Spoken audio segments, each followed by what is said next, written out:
मजबूरी इंसान से क्या नहीं करा सकती, और जब मजबूरी अपने दिव्यांग बेटे के लिए हो, उसे घर पहुंचाने की हो, तो आदमी किस हद तक गुजर सकता है।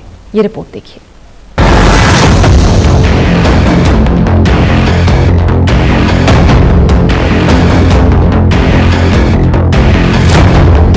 कहते हैं कि मजबूरी इंसान से सब कुछ करा देती है, और कोरोना वायरस के चलते लगे लॉकडाउन के कारण मौजूदा वक्त में प्रवासी मजदूरों से ज्यादा मजबूर शायद ही कोई हो। मजदूरों की बेबसी की खबरें मजबूत से मजबूत इंसान को भावुक कर रही हैं। सैकड़ों किलोमीटर की दूरी कोई साइकिल से नाप रहा है तो कोई पैदल ही भाग रहा है। इनकी मजबूरी का अंदाजा आप इसी से लगा सकते हैं कि एक मजदूर को अपने घर जाने के लिए किसी की साइकिल को चोरी करने पड़ा। चोरी के बाद उसने वहां माफीनामा भी लिख कर रखा, जिसमें उसने चोरी करने का कारण बताया। हालांकि चोरी तो चोरी ही होती है, फिर चाहे वो मजबूरी में की गई हो या जानबूझकर। लेकिन इस मजदूर की मजबूरी ने हमें और आपको बहुत कुछ सोचने के लिए मजबूर कर दिया है। दरअसल एक पत्र सोशल मीडिया पर काफी वायरल हो रहा है। खबरों के मुताबिक घटना राजस्थान के भरतपुर की है, जहां उत्तर प्रदेश में बरेली के रहने वाले एक प्रवासी मजदूर ने अपने बेटे के साथ अपने घर जाने के लिए किसी की साइकिल चोरी की, और चोरी करने के बाद वहां एक माफीनामा भी लिखकर रख दिया। माफीनामे के मुताबिक इस शख्स का नाम मोहम्मद इकबाल है। उसने सोमवार देर रात भरतपुर जिले के राराह गांव में साहब सिंह के घर में से एक साइकिल चुरा ली।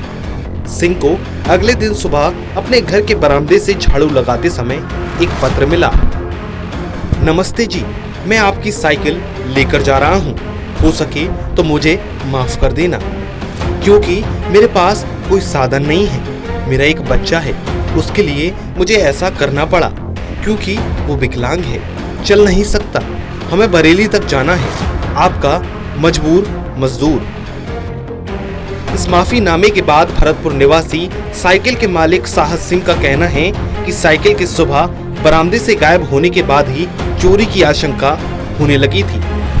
साहब सिंह ने ये भी कहते हैं कि उन्हें जब ये पता चला कि एक मजबूर व्यक्ति साइकिल ले गया है, तो अब उन्हें कोई मलाल नहीं है। खुशी है कि साइकिल सही मायने में किसी के काम आ सकी। 4 बजे चोरी भई है, साइकिल ले गए चोरी। पन्ना डाल को लिख के नहीं, कोई बाहर को तो लेना काम, कोई लेगो बाहर को ना लेगो। पन्ना डाल को कैसे झूठो लिख के नहीं, वो तो काम वाले लेगो कोई 8 वर्ष कोई।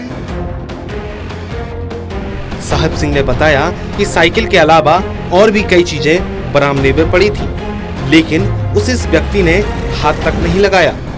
यह चिट्ठी बताती है कि इकबाल ने दिल पर पत्थर रखकर साइकिल चुराने का फैसला किया होगा। उसने खुद को कसूरवार भी ठहराया और माफी भी मांगी।